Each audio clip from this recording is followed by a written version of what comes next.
안녕하세요. 한가족 문진석 대표와 이서연 소장입니다. 최근 서울시가 직접 돈 벌 수 있는 포인트를 발표했는데요. 바로 강북의 대개조입니다. 이 발표를 샅샅이 살펴본다면 이 서울시가 찍어준 지역이 몇 군데 있습니다. 그리고 저희가 오늘 이 지역들을 전부 알려드릴 거예요. 먼저 핵심부터 말씀을 드릴게요. 재개발에 투자해서 수익을 내려면 정말로 이제는 강남이 아니라 강북을 봐야 합니다. 과거를 잠시 돌이켜보자면 강남과 강북이 지금과는 정반대였죠. 강북이 수도였고 강남은 논밭밖에 없는 촌이었습니다. 그러다가 1970년도에 강남 신도시 개발이 시작이 됐고요. 이에 따라서 일자리와 인프라가 새롭게 생겨났고 서울의 가장 비싼 집과 땅은 이 강남이 차지하게 됐습니다. 그래서 이때 강남에 미리 투자했었던 사람들은 그야말로 떼돈을 벌었습니다. 반면에 거의 모든 개발이 이 강남에 집중될 것과는 다르게 오히려 수도였던 강북은 낙후되고 뒤떨어져 갔습니다. 이제는 노후주택가만 많아진 상태죠. 그렇지만 이제는 개발의 바톤이 다시 넘어가고 있습니다. 바로 이 강북으로요. 이제부터 이 강북에는요, 지금까지 대한민국에 볼 수 없었던 최첨단 외형의 빌딩들과 함께 압도하는 일자리까지 대규모로 생겨납니다. 그리고 미처 강남이 가지지 못한 자연환경까지 서울 최대로 조성이 되죠. 그래서 우리는 버튼이 강북으로 넘겨지고 있는 지금 이곳에 투자를 해서 돈을 벌 수 있는 기회를 잡을 수 있습니다. 또 그 미래에 대한 청사진을 서울시에서 직접 강북 대개조라는 명칭으로 최근에 발표를 했고요. 보도자료에서 중요한 핵심은 3가지로 추려집니다. 그리고 이 핵심들 안에서 서울시가 노골적으로 주는 추천 지역들이 숨어 있습니다. 가장 먼저 첫 번째 내용입니다. 이 내용은 유휴부지에 대한 화이트 사이트 도입이에요. 이거를 제가 쉽게 풀어드리자면 먼저 유휴부지란 공터로 놀고 있는 땅이라든지 운전면허 시험장처럼 저이용 부지를 뜻합니다. 안 그래도 서울에는 땅이 부족한데 이렇게 잘 쓰이지 않다니까 아쉬울 따름이었는데요. 서울시에서는 앞으로 이러한 유휴부지를 상업지역까지 종상향해줍니다. 굉장히 파격적이죠. 대신 조건은 한 가지 있습니다. 그 조건이란 바로 일자리 기업 유치가 의무화되는 거예요. 그래서 글로만 봐서 이해가 좀 안 되실 수도 있는데 한번 쉽게 예를 들어서 실제로 이렇게 개발되고 있는 지역을 보겠습니다. 지금 보이는 청량역에는 14개 노선이 들어서고요. 그리고 이 옆으로는 용적률 1000%를 받아서 롯데캐슬 L65 아파트와 업무시설이 올라섰습니다. 그리고 이 주변을 둘러보더라도 재개발 안 하는 땅을 찾는 게 더 힘들 만큼 대규모 개발을 진행하고 있죠. 그리고 뿐만 아니라 아직 개발하려고 하는 차량기지 부지가 약 36만 제곱미터나 더 있기 때문에 이 청량리역은 이보다 더 많은 발전을 앞으로 계속해서 할 겁니다. 참고로 청량리역 양옆과 아래쪽으로 이렇게 유휴부지가 여러 군데 있는데요. 이 유휴부지 바로 옆에 전농 14구역이라는 지역이 있습니다. 그리고 여기서 중요한 사실로는 이곳을 제외한 주변이 전부 재개발을 추진하고 있다는 거예요. 그리고 30년 기준으로 한 노후도도 76%로 높은 수치여서 이 전농 14구역 또한 재개발할 가능성이 매우 높다고 할 수 있죠. 그렇다면 이곳의 시세도 한번 알아보겠습니다. 투룸을 기준으로 했을 때 매매가는 약 4억대 중후반 정도, 전세가는 2억대 중반 정도로 내 초기 투자금은 2억대 초반 정도 필요합니다. 그래서 이것도 미리 들어가시면 도움이 되겠죠. 그리고 또 한 군데 예시를 들 만한 지역이 있습니다. 바로 이렇게 창동역과 노원역이 있는데요. 이곳에는 창동 차량기지와 도봉 운전면허 시험장이 개발 예정에 있습니다. 이미 여기에 있는 시드큐브 창동은 용적률을 무려 789%나 받고 완성을 했죠. 동부권에서 창동과 노원 일대는 특히 개발 계획이 무궁무진하게 있는 곳이라서 서울시가 특별히 인센티브를 주는 곳입니다.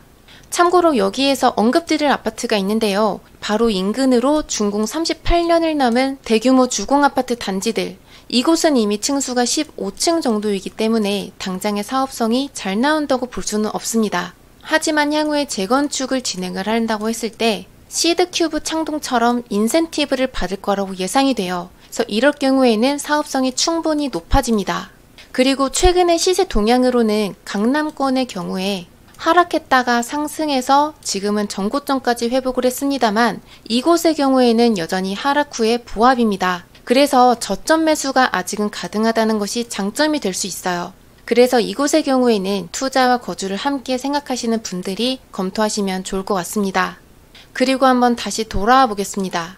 이 모든 유휴부지가 한 군데에 몰려있는 지역에는 특히나 더 많은 일자리가 들어설 예정입니다.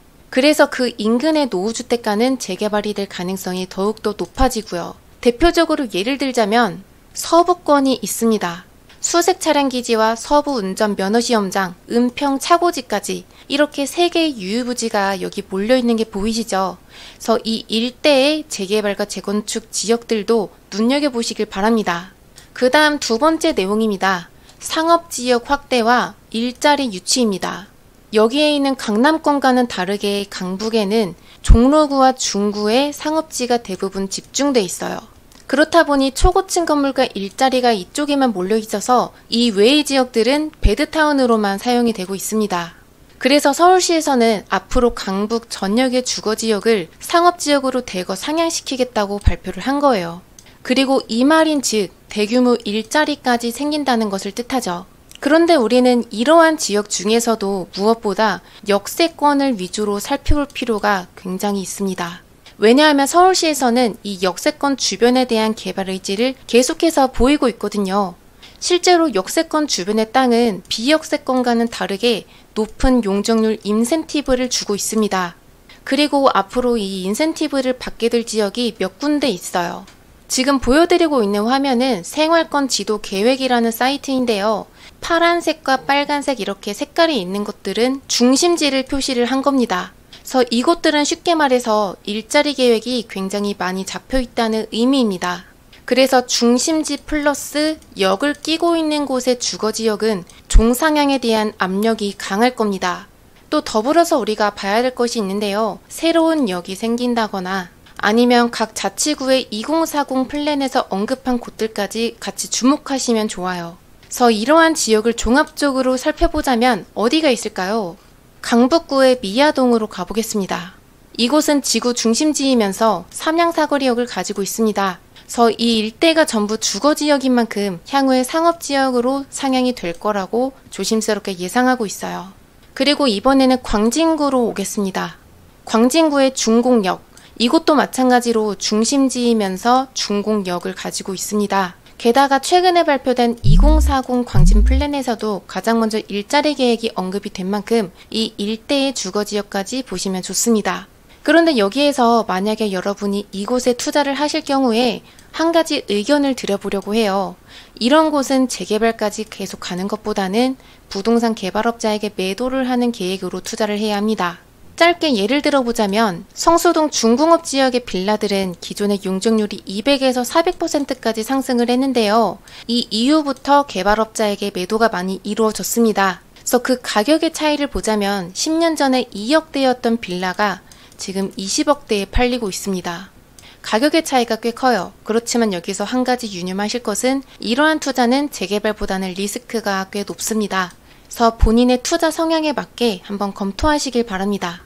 그 다음 마지막으로 세 번째 핵심 내용입니다. 녹지 공간과 수변 공간의 접근성 확대라는 내용인데요. 서울시는 사람들이 휴식할 수 있는 이 녹지 공간과 수변 공간을 더 조성하고 싶어 하고 또 그곳까지 쉽게 접근할 수 있도록 하려고 합니다. 그래서 이 방법으로 선택이 된 것이 바로 재개발 같은 정비 사업을 통한 접근성 확대입니다. 요즘 들어서 한강변이나 지천변 주변에 있는 재개발 재건축들이 활발한데요. 여기에서 가장 큰 이슈가 바로 공공보행로입니다. 이 한강과 지천은 모든 사람들이 이용하는 곳이어서 민간이 독점할 수 없다라고 하는 게 서울시의 입장이지만요. 한강변의 압구정이 신속통합기획으로 선정이 됐는데도 여기에 직접 가보시면 이 공공보행로를 반대하는 현수막이 많이 걸려 있습니다. 수십억 대에 달하는 아파트를 가진 이 자산가들은 공공보행로를 통해서 자신의 공간에 외부인들이 오가는 것을 반기지 않는다는 의견이죠. 어쨌든 결과적으로 이 압구정은 공공보행로를 받아들이지 않는다면 오세훈 시장의 임기 내에서는 재건축이 어려울 것 같습니다.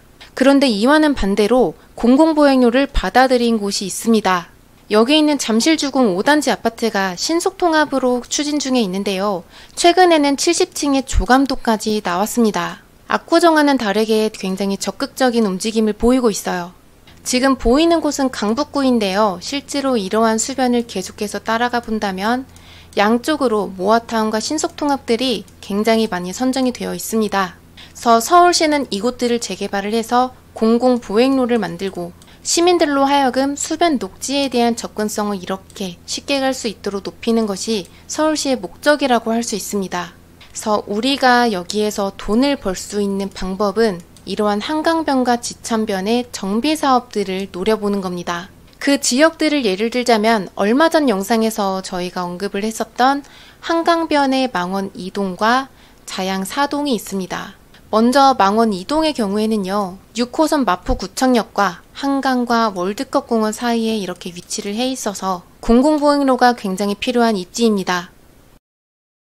실제로 최근에 월드컵공원의 방면으로 한강까지 이어지는 토끼굴이 만들어지고 있고요. 이 월드컵공원에는 런던 아이보다 높은 대관람차 서울랜까지 계획이 되어 있습니다. 그래서 이러한 관광시설의 경우에는 많은 유동인구를 만들어내기 때문에 이 공공보행로의 타당성을 뒷받침하죠. 이곳에 투자하는 금액도 한번 알아보겠습니다. 투룸을 기준으로 했을 때 매매가는 4억대 후반 정도, 전세는 약 3억대 초반입니다. 그래서 들어가는 내 초기 투자금은 1억대 중후반으로 가능합니다. 이번에는 자양 4동으로 넘어오겠습니다. 유동인구가 많은 건대입구역과 한강의 사이에 이미 신속통합기획과 모아타운이 이렇게 선정이 되어 있습니다. 그리고 이 일대만 선정이 아직 되지 않았어요.